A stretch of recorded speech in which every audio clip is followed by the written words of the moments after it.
Good afternoon, buenas tardes, and thank you for tuning in.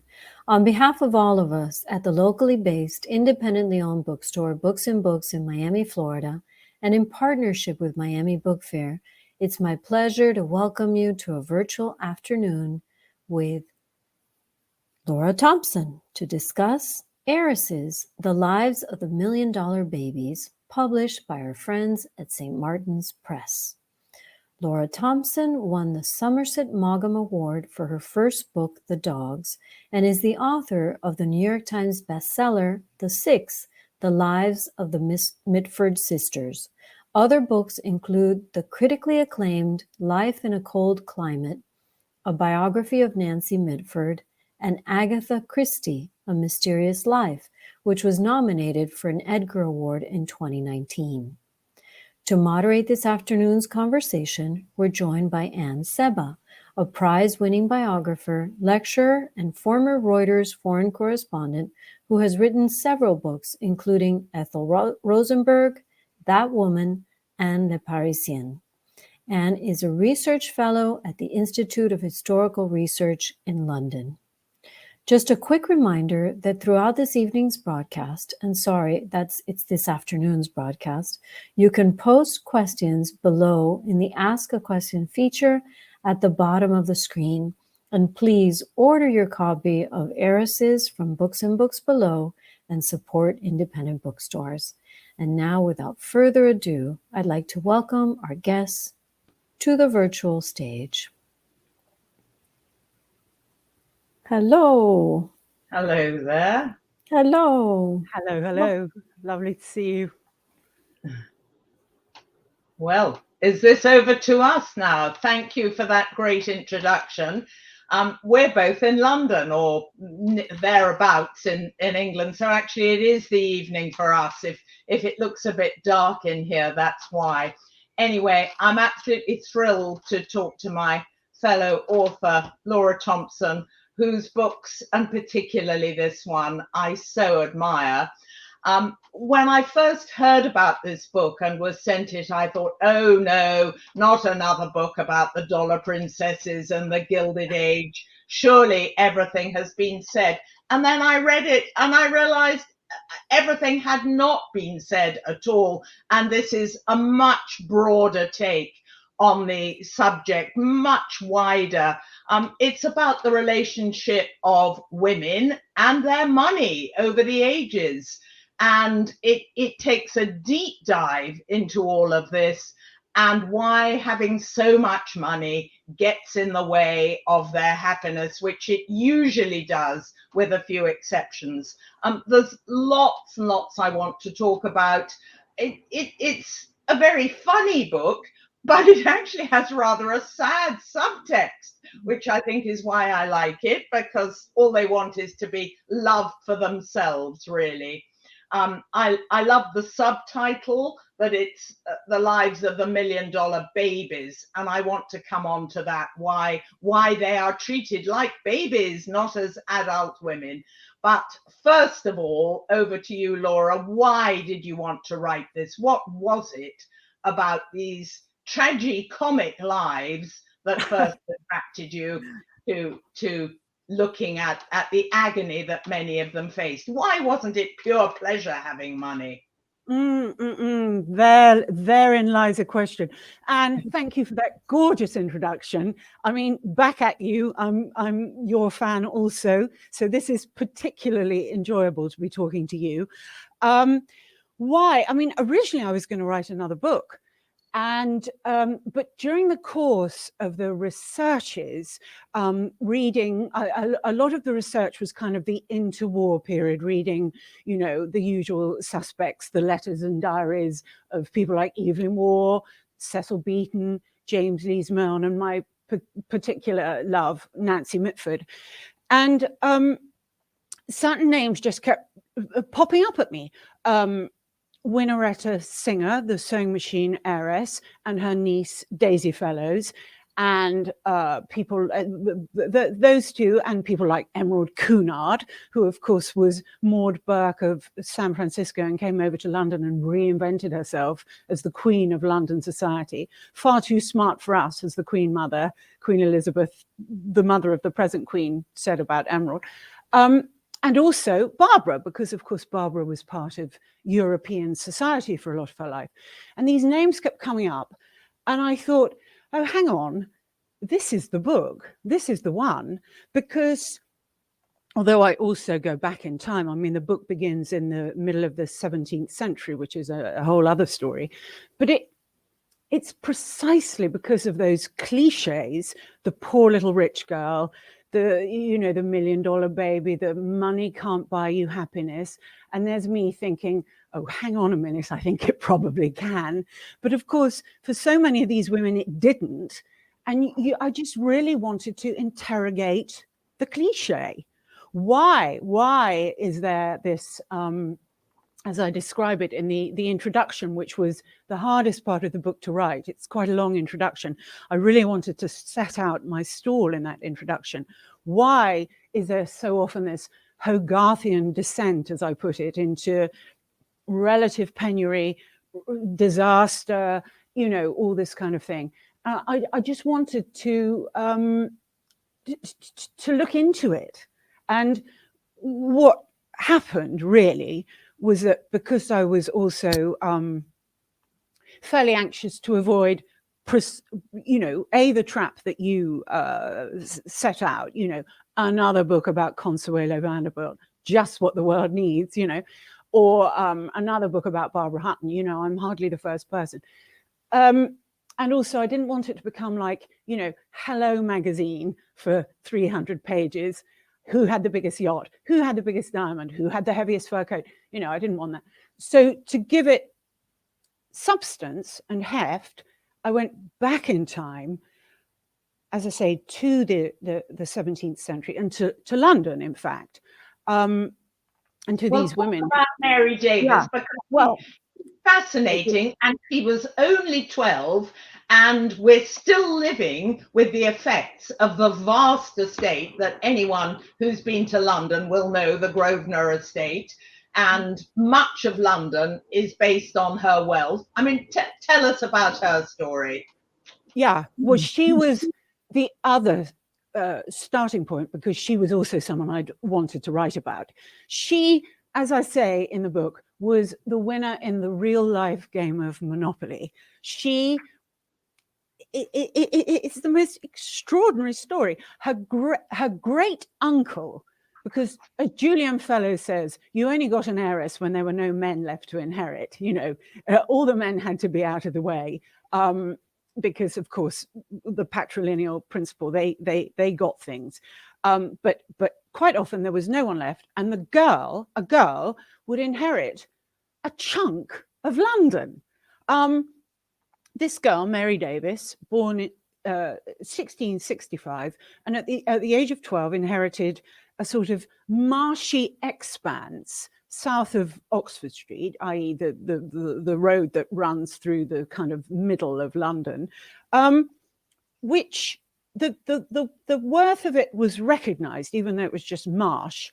And her mother, who had the eye to the main chance, my God, she must have been a nightmare, but very shrewd, sort of would parade Mary in a coach and four in Hyde Park for all the prospective, like a broodmare really, for the prospective suitors to come along and bid for her.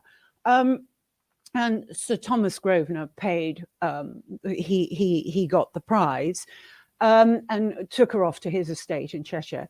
And that was okay until he died. So we're now in sort of 1700, 1701. And then the story went really, really haywire and becomes like something out of, well, Samuel Richardson, Bram Stoker, whatever you want to call it. She was, I mean, I won't say the whole story, but basically she was date raped and married off to someone who again wanted these marshy fields. And then ensued a court case to get the inheritance back. But this was all being done on her behalf. She had no agency whatsoever.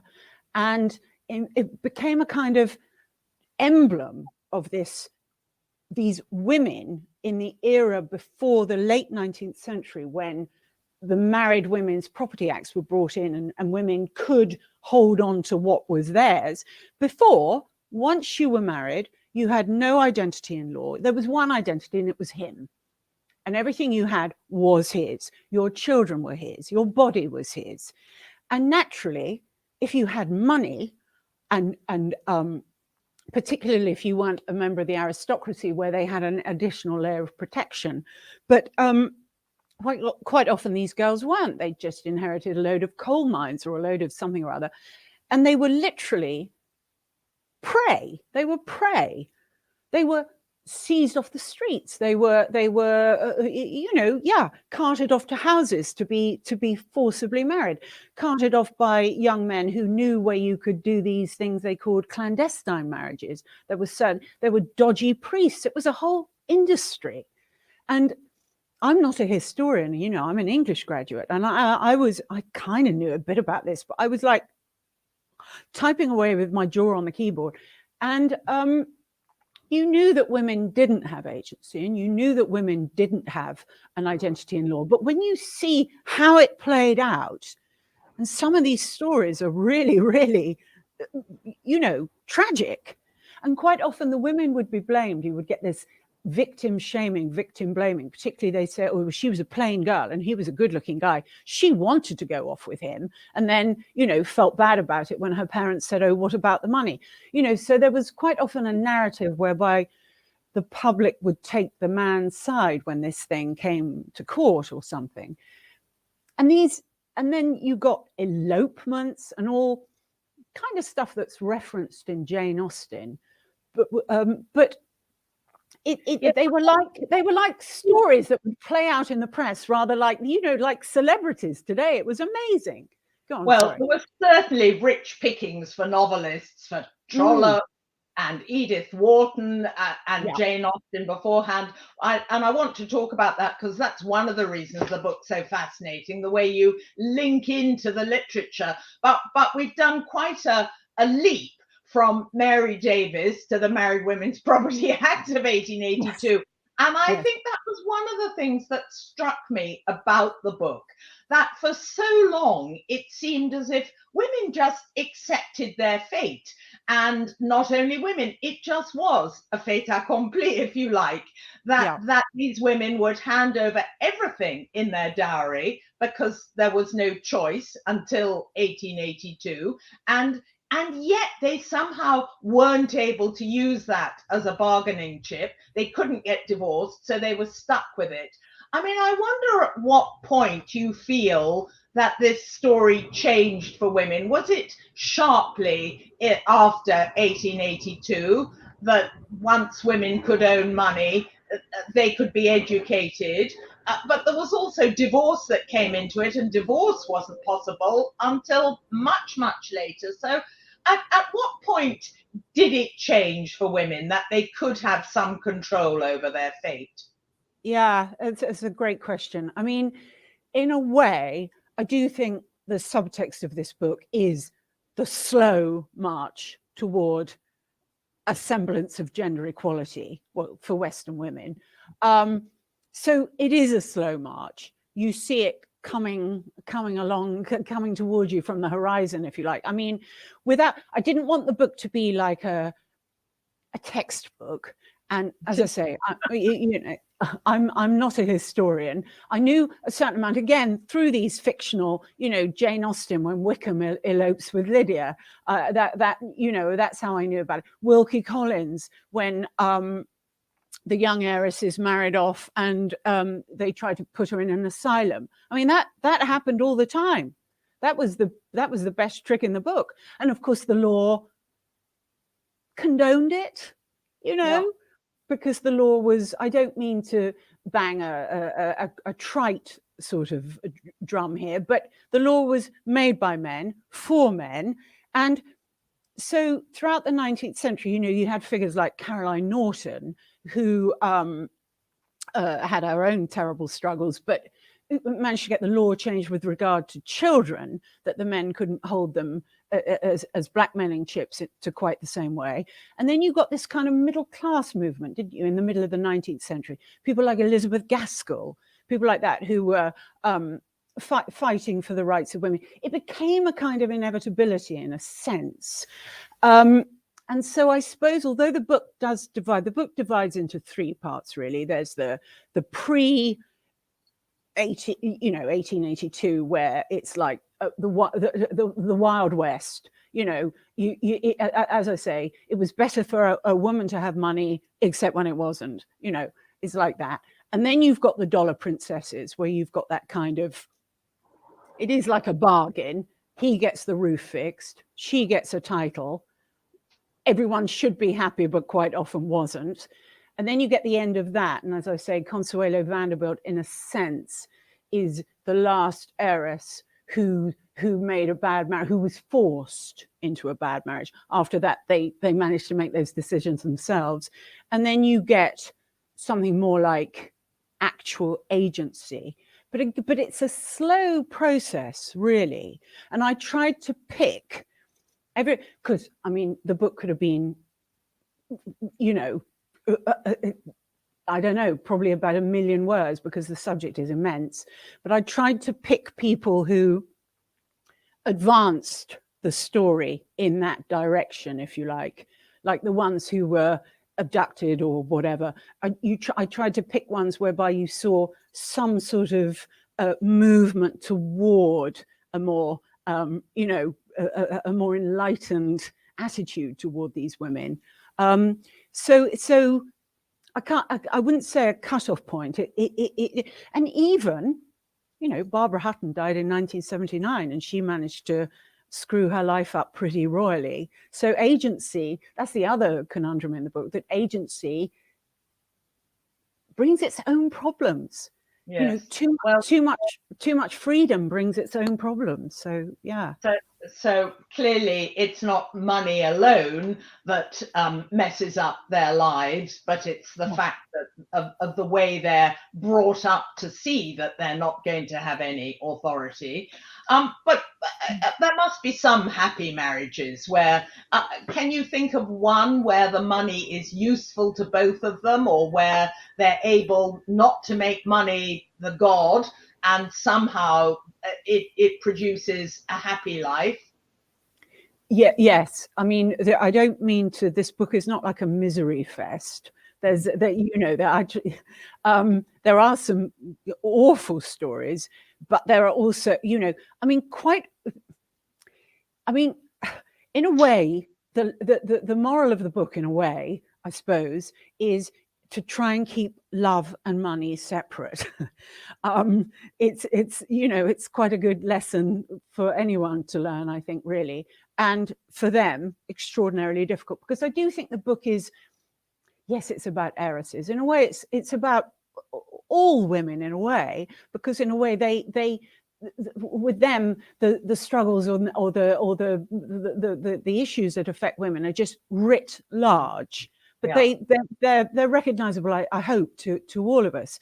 So, I mean, some of the dollar princess marriages were happy. I mean, Mary Leiter to George Curzon, who became the foreign secretary and the father-in-law of Oswald Mosley, isn't it? That's who he was. That was a happy marriage. Yeah. Oh, she was a rich American girl, although she did write home saying, these marriages are not so easy. It really is like, leaving the world, to this. However, again, these are all very first world problems, but that doesn't, just because you're rich doesn't mean you can't suffer. Just because you're upper class doesn't mean you can't suffer. I mean, but that was a happy marriage. And what I've found, and again, I suppose it's because then you were keeping marriage and money separate, was that women who loved other women, like Winneretha Singer, who, I mean, her first husband was a aristocrat, I think, just for a title. And is the story true that she spent her wedding night on top of a wardrobe saying, if you come near me, I'll kill you? But, it's a good story. And then she married another aristocrat, but he was gay as well, so that worked terribly well. And then she became, as people will know, an extremely significant patron of the arts, with her salon the size of a small car park in Paris, which of course is the model for the salon in Proust, à la Recherche. And she was able to premiere people like Poulenc and Ravel, and to be a patron for people like Diaghilev, a really significant life. And I did associate that with the fact that she loved women and could be a kind of buccaneer in her love life in the way that we would, in a cliched way, associate with men, because her money was separate. You know, there were that danger with the money didn't exist. And that whole enclave of lesbians in that glorious period, as it seems to us, of early 20th century Paris, when you had Hemingway and Joyce, and oh my God, you know, it's like the most glorious world. And within that, you had people like Natalie Barney and Romaine Brooke. Natalie Barney, who had her salon. Romaine Brooke's, to my mind, a wonderful painter. But again, they loved women, so you didn't get that. I mean, Romaine did marry, but I think he said something about money, and she got out of it. Or that, you know, that's a bit flippant, but it's that was not where her interest lay. And it did seem like a rather glorious design for living that they were creating. I mean, because you took the predator, the male, out of the equation. But yes, I thought when I asked you about happy stories, I mean, I absolutely agree. That's a discrete group of people, and it's utterly fascinating. And they chose how to spend their money, as you say, Winaretta, on music and promoting avant-garde piano music. But I thought you were going to talk about Burdett-Coutts at the end, because she too had a very different attitude. But over to you. Tell us her story, because it's a very nice.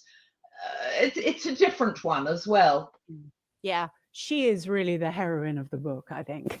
Well, the marriage is an interesting one. That's the kind of punchline to the story that you don't see coming, isn't it? I mean, most of her life she remained single, and she is my heroine. I love her so much, Angela Burdett-Coutts. She is a kind of outlier, really, I suppose. Well, that's how she seemed to me. She inherited the banking fortune, Coutts Banking House, in 1837, so the same year that Victoria came to the throne. And she became almost like an alternative queen of the nation. She seemed to me to regard that inheritance in the way that a queen would regard her, the monarchy, like a destiny, not as something to squander, not as something to spend, not as something to not take sufficiently seriously, that you just give it to the sexy man who comes along and, you know, set her, none of that. She took it with the utmost seriousness, and she did become a very significant philanthropist. And she entered into this, what I found very beautiful, platonic love affair with Charles Dickens, who of course had a highly developed social conscience. And they, you know, that beautiful thing that they did together of creating a home for fallen women, as they called them. And I found that so touching, the idea of trying to improve lives in a kind of hands-on way, like the fact that she sent a spin dryer to Florence Nightingale in the Crimea so that the sheets would be nice for the soldiers. And it was so sort of felt and thought about, and you know, not that some of her schemes were grand, but I loved the smaller things she did, the drinking troughs for working horses and things like that. And her relationship with Dickens, I just loved her for. But she did later on, she did marry, and that That's very perplexing, and I do sort of come to a conclusion about that. But he always wanted the girls, the prostitutes at the house, he wanted them to believe that they could get married, because then they would be married and saved, as he put it. But really, in a way, the theme of the book is think about being single and saved, because, marriage quite often did not bring happiness. Marriage quite often was the problem, not because there's anything wrong with marriage, but because when you're hell-bent on establishing what your intrinsic worth is, when you've got so much of the extrinsic stuff, you can really go wrong. That's what I think of as the heiress's burden. Where is my worth? I mean, we all have that. Will he love me for myself? Whatever the hell that means, But with women like that, with a woman like Barbara Hutton, who's got $50 million plus, will he love me for myself? Probably not. Probably not. He probably won't. So how do you, if you're a vulnerable, sensitive woman like that, how do you cope with that?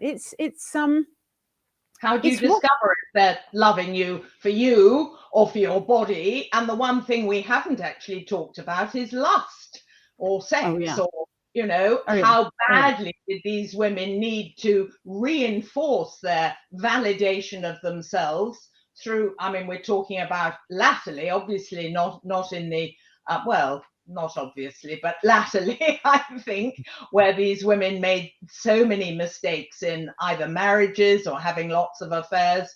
And I found the story of Alice de Janse, I hope I've pronounced her name correctly, utterly gripping, because, that has everything in it. So I don't know if you can just talk about that, and then I think we have to open it to all the rest of the audience, who I'm sure want to ask you questions. But perhaps you can just talk a little bit about love and lust and sex and all of that. No, it's the book is full of it. There's no no question. I suppose the kind of liberation that came with having money did, lead one to, one has more opportunities. One probably has a different mindset. I mean, I do say, but I will talk about Alice, but I mean, in opposition, as it were, to Barbara Hutton, who is, as I say, so painfully sensitive. And when Noel Coward said her money is always between her and happiness, which, so simple, but absolutely says it all. But I set her against Daisy Fellows, who had a very similar sort of life, really, the mother that committed suicide, the father who didn't love her, the kind of functioning anorexia, the drug use and all that kind of thing, and the two unsuccessful marriages, really, not 7 like Barbara, but and the 2 daughters who were accused of collaborating with the Germans during the war, and 1 daughter who predeceased her. But she just was not a victim.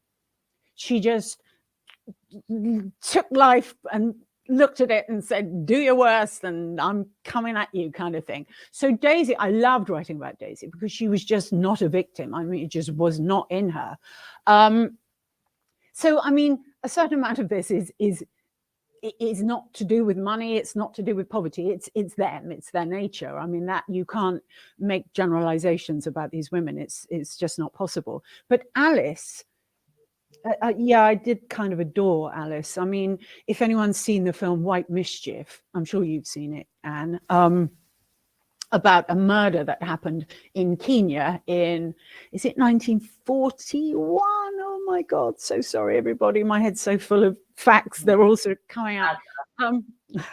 But the Happy Valley enclave in Kenya, which was a British colony, and these people would go out there and lead a kind of, oh my God, decadent in their very bones, these people, because they were literally a society normal laws of behavior simply didn't seem to apply to them.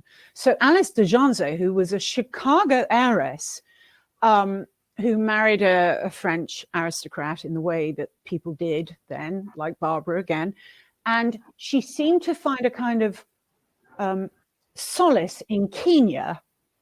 She owned a farm there, you know, shades of out of Africa, and you know, the majesty of that landscape, the majesty of the animals, you can just imagine. She did seem to find some sort of meaning in her life out there, but then even that evaporated. You did feel with, I mean, the line in White Mischief, I won't quote the whole thing, but when she opens her curtains and looks at there's another beautiful sun, she says, not another beautiful bleep, bleep day. And that did seem to me like the cri de coeur of the heiress, the unhappy heiress. You know, the, as I say, the blank, sumptuous similarity of the days. When I say money would bring me happiness, it jolly well would. It jolly well would. And I am relatively a very, very privileged person. But if I suddenly got $1 million, I would be happier. I mean, I just would. But yes, but the difference is that you've been educated, so you know it wouldn't fall on hard ground. You'd know how to use it. And the problem for so many of these women is that they weren't brought up to expect to have to do anything. So yeah, you know, they didn't know. And that was one of the things that struck me reading this book, which if I hadn't said often enough, I really loved. But it struck me how they accepted their fate, how the world accepted it. And there wasn't this pushback that, of course, is so modern. But even in the 20th century, somehow, money didn't seem to be the answer to their prayers. It's taken a long, long time. yes. And you also got, I hadn't really, it's so interesting hearing, because, you know, I don't know how it affects a reader. So I hadn't really thought about it like that, to be perfectly honest. I'm probably too close to it, that kind of acceptance thing. But then as it moves on, you do, as the, not just the march toward gender equality, but the march toward societal equality, if you like. So in the 19th century, you could get women like the Duchess of Manchester, who said, people talk about women's rights, all I know is I have no wrongs, which is kind of like, it's like bad Oscar Wilde, isn't it?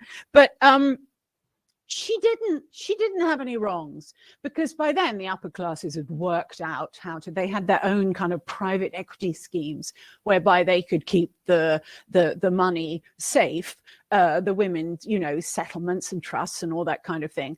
But the middle classes started to want that too. So hence the legal, you know, the push toward a kind of legal changes, which did happen, as we've discussed. But they just didn't, they weren't bad people just because they had, you know, they owned a mansion on Piccadilly and other people couldn't afford a dinner. I mean, there's a kind of moral question running through the whole book. Why should these women have this money? But that's not a question for me to answer. But they weren't bad people. They were just not aware. But as you moved into the 20th century, and you do feel with people like Barbara Hutton, who said, I'm only a generation away from the girl who served in Woolworths, and I'm the Woolworth heiress. She did know, I mean, she was a cultured, intelligent woman, and she did, and you do feel a kind of, this kind of guilt, you know, this kind of desire to offload this wealth almost, because it can only, if you're remotely sensitive, it can only feel wrong because you haven't earned it. Someone else has earned it. It has no context. So then you move on to the next passage in the book, which is what I call the rebel heiresses, like Nancy Cunard, you know, who was proclaiming Black Lives Matter 100 years before anyone else sort of proclaimed it. Doesn't mean that, I mean the slogan, not the sentiment. And people like, of course, Patty Hearst and Rose Dugdale, who was a British debutante and joined the IRA. You start to get this sense of the women themselves recognizing that this is not quite as it should be, and recognizing the worth of the money to the extent that they feel they shouldn't really have it all. I mean, Nancy Cunard said, I want to own nothing. and this is the daughter of Emerald, you know, the Queen of London society with her. I mean, they fascinated me, that mother-daughter relationship. It's a long time in coming. I want to ask you about the literature, but I think we've got some questions in the chat box. Okay. So if you're happy, I'd love to respond to what you've been saying actually about, you know, what's the lasting worth of all of this. And it's perhaps cruel to say that I think the lasting worth is the great literature that's resulted. But we do have a question. Okay. Did you connect to one heiress more than the others? Who is your favorite? And how long did you work on the book? And what kind of research did you do? Can you take both of those? Yes, great questions. Well, I've kind of said Angela Burdett-Coutts was my total heroine. I mean, the woman was she was a fierce and driven philanthropist. She to human beings, to animals. As I say, I loved her relationship with Dickens. Also, I kind of loved Daisy Fellows. I'm sorry, I know she was reprehensible and tried to seduce everybody's husbands, including Clementine Churchill. I don't think she succeeded there, but she tried. Duff Cooper, the husband of the glorious Lady Diana Cooper, she certainly seduced him repeatedly. She was an amoral woman, but I kind of loved her guts and her, you know, her style, her Schiaparelli dress. You know, she was a muse for Schiaparelli. I kind of loved her. She was a lot of fun to write, and I also loved Dorothy Paget, the great fat woman who wore the same tweed coat to Royal Ascot and to Aintree, and owned the winner of the Epsom Derby, which is what I would like to do if I had enough money. That would now be a hell of a lot more than $1 million. I don't know what it would be, but she was the biggest kind of female racehorse owner before the present queen, really. So I kind of loved her. It took quite a long while, the book, because, well, as I say, it kind of segued from another book. So, well, we don't really count that bit, I suppose, but I was researching it unawares while I was researching the other book. Took about 2 years, I suppose, because there is a lot in it.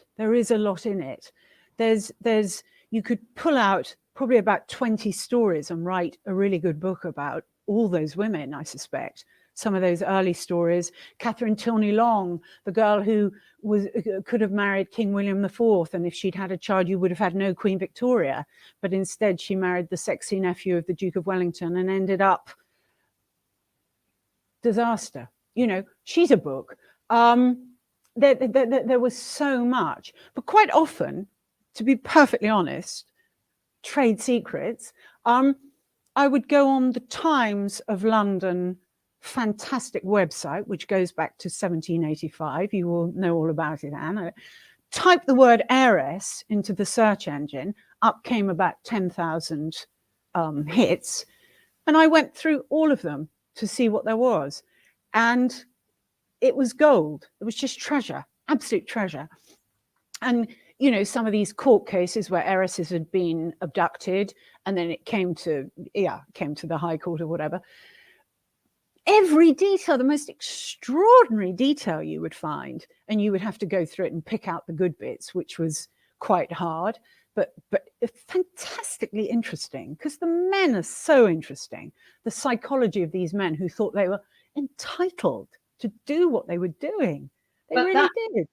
That brings me back to the literature. The reason why these larger than life characters and tragicomic stories have been used by so many great authors, Henry James and Edith Wharton and Trollope, as I say, or Frances Hodgson Burnett. But which book would you pick as giving the best kind of account of one of these heiresses? Yeah, that's a great question. I think Washington Square has which became, as we know, a film called The Heiress, spelling it out, and a play, of course. That gorgeous novella I mean, it just exemplifies the heiress's burden, doesn't it? What am I worth without this money? Am I desirable without this money? It's so sort of quietly mythic. It's just the most beautiful thing. But then other aspects, I mean, Wide Sargasso Sea by Jean Rhys, the prequel to Jane Eyre, the West Indian girl who has an estate, who is married off to the man who is Mr. Rochester, and loses everything. And that is actually spelled out in this book when she says, I have no money, he has everything. That's beautifully done. Oh, it's a great novel, of course, but I Wide Sargasso Sea expresses that aspect. The Woman in White by Wilkie Collins, which expresses the danger that the heiress went in, the danger of being murdered, of being locked away, of being, and then, of course, our old friend Pride and Prejudice, which is a novel all about money, but love wins out. The heiress, Anne de Burgh, scarcely opens her mouth through the whole thing, sits there silent and pallid, and somehow you feel squashed by her heiress's burden. And Elizabeth, who has relatively little, nothing really, is free, and you feel that there's a connection between that freedom and the freedom to be herself. And whether in real life Darcy would have had her, well, it's nice to nice to think that that's the case. But that and the whole elopement thing, Wickham eloping with he can't get the rich girl, so he tries the poor girl. That's a pretty, I'm not saying anything very radical here to say that Jane Austen writes great novels, but that's a pretty good one about Edith Wharton's The Buccaneers and Frances Hodgson Burnett, The Shuttle. Yeah. There are lots, and in some ways they tell a greater truth. I can't see any more questions, so I'm going to exercise my right to ask you one. And if you do have any questions and you're listening, please type into the chat box and I will put it to Laura. Can you imagine a world where the boot is on the other foot and that these are very rich men who, I mean, you wouldn't be writing a book about the heirs because they had control, but I've been trying to think as I read your book, why is this such a peculiarly damaged women who have the money and can't use it? I mean, do you see any parallel, for example, with multi-billionaire footballers, or can that in any way be seen as the reverse of the coin, or does this have to be a story of rich women who aren't able to extract happiness from their money?